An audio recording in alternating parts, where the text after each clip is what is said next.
Oh, she called me mommy. Makikitang nilapitan ng Council for Panel of House Prosecutors na si Attorney Lorna Capunan ang defense counsel ni Vice President Sara Duterte na si Attorney Christine Ferrer. Ito ay bago pa man formal na magsimula ika-16 na araw ng impeachment trial ng pangalawang Pangulo.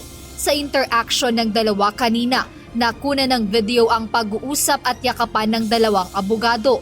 Nang mag-lunch recess ang impeachment court, natanong si Attorney Ferrer kung kumusta na sila ni Attorney Lorna. Maikli ang kanyang naging sagot, ngunit binigyang diin niya na maayos ang relasyon nilang dalawa. Yeah, we're okay. Yeah, Attorney Lorna. It's like a mother.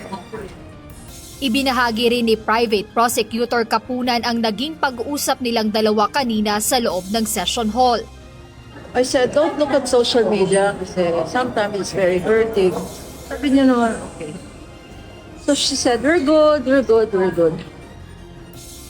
Matatanda ang ilang beses nagkasagutan noong nakaraang linggo sina Attorney Capunan at Attorney Ferrer nang iharap ang testigong si Commission on Audit State Auditor Sailin May del Campo. Ang ilang beses na tensyon sa pagitan ng counsels ng magkabilang panig ay naganap sa kalagitnaan ng pagsusuri o cross-examination sa testigo.